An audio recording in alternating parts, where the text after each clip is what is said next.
चौथ माता की कहानी। एक साहूकार था, उसके बेटे की बहू जब अपने पीहा जाती तब उसकी भाभियां पूछती, भाई जी जी माई क्या?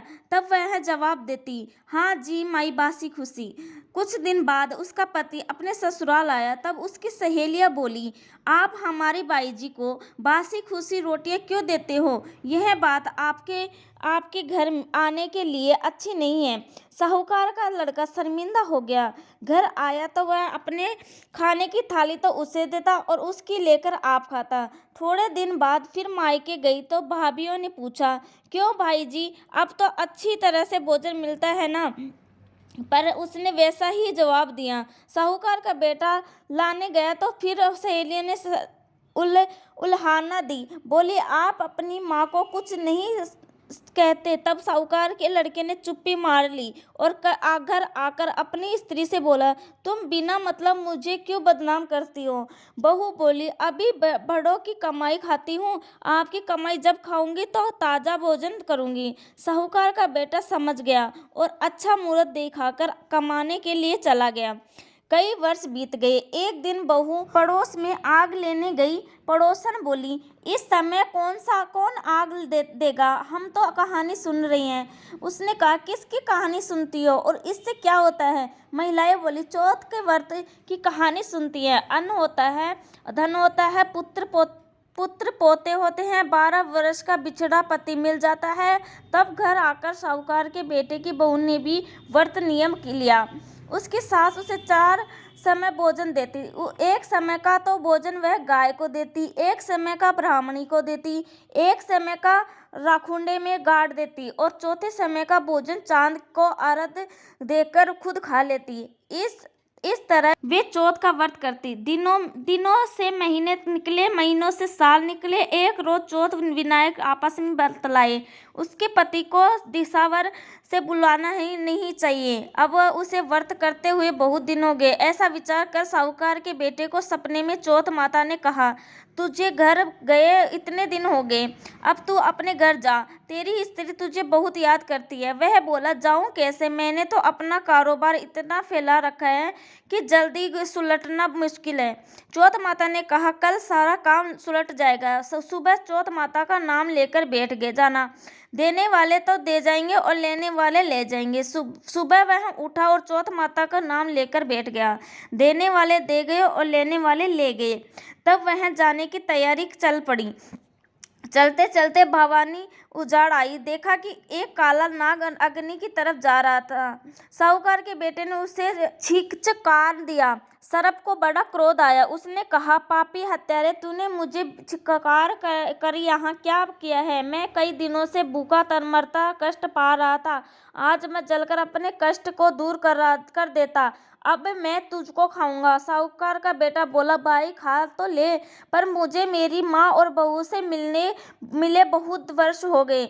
मैं घर जाकर उसके 2-4 बातें कर लूं और मैं आ जाऊं, तब जब तू मुझे खा लेना। सर्प बोला, घर जाकर तू भला क्यों आने लगा? साहूकार का बेटा बोला, मेरे पीछे पीछे आ जा, मैं रात को सोऊं तब खा लेना। सर्प बोला, मैं काट कर नहीं चढ़ सकता। तो साहूकार ने बेटे ने कहा, अपनी चोटी लटका दूंगा, उसके सहारे चढ़कर खा लेना। सर्प मान गया और उसके पीछे पीछे चल गया। घर पहुंचा, सारे घर में आनंद सा छा गया। रात हो गई। तब साहूकार का बेटा ऊपर छत के कमरे में सोने के लिए गया। सीढ़ियों में बालू मिट्टी बिछाकर छिड़काव कर दिया। दूसरी सीढ़ी में दूध का कटोरा भरवा कर रख दिया। तीसरी सीढ़ी में सुगंध वाले फूल भरवा दिया और जाकर सो गया। सर्प फुकार मारता आया और सीढ़ियों से चढ़ने लगा तो ठंडी ठंडी रेत में लोटपोट होकर जी खुश हो गया और ऊपर चढ़ा तो दूध का कटोरा भरा देखा।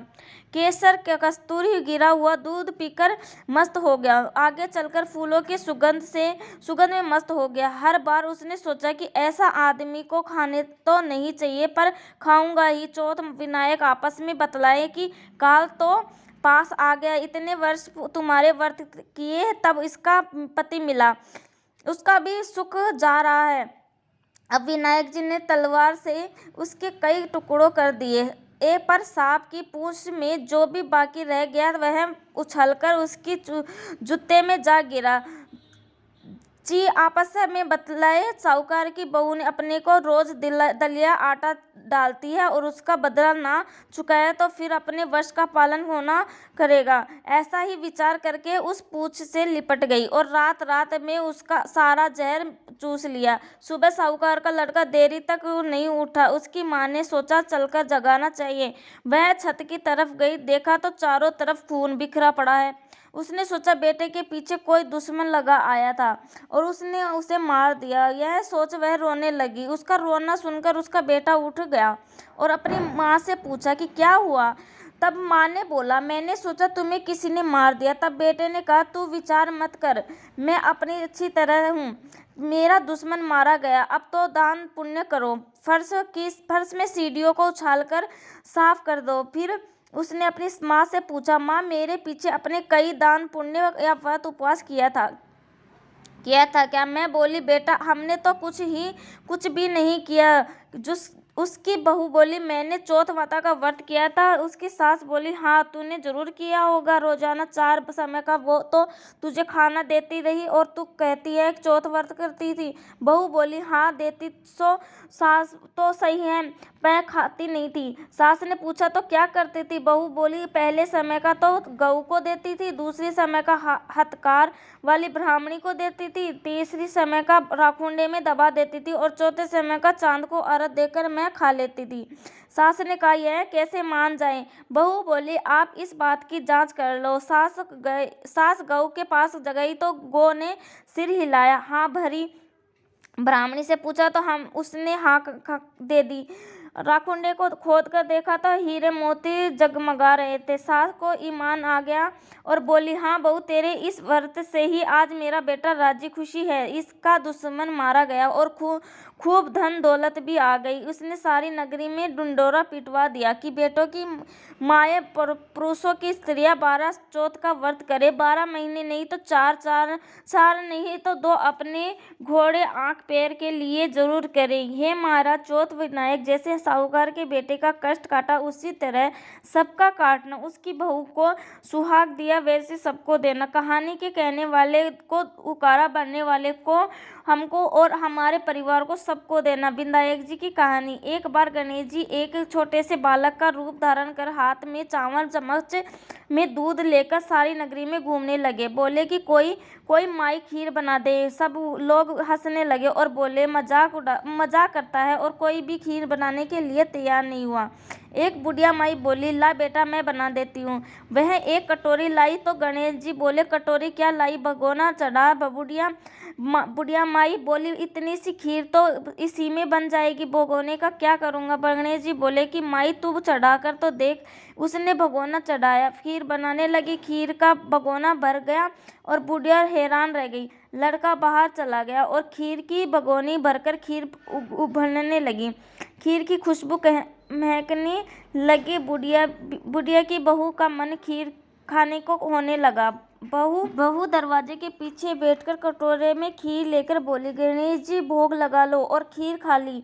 इतने में बुढ़िया आई और उसने दरवाजा खोला। गणेश जी तेरी खीर खा ले। झट से गणेश जी खीर खाए। कटोरी से बोले, माँ तेरी बहू ने मेरे भोग लगा दिया सो मैं तो जिम लिया, अब तू सारी नगरी को जिमा दे। बुढ़िया सभी को कहने गई। सब कोई हंसने लगे कि कल तक तो खाने को नहीं था और आज जिमाने आई है। फिर भी देखने चले आए और फिर डांट से जिम गए। फिर भी खीर का उद्धार नहीं आया। और गणेश जी महाराज, जिस प्रकार खीर का उद्धार नहीं आया, फिर ठीक उसी खीर का भगोना भरा, वैसे ही हमारे घर को भंडार हमेशा भरे रखना। कहते हैं ना, सुनता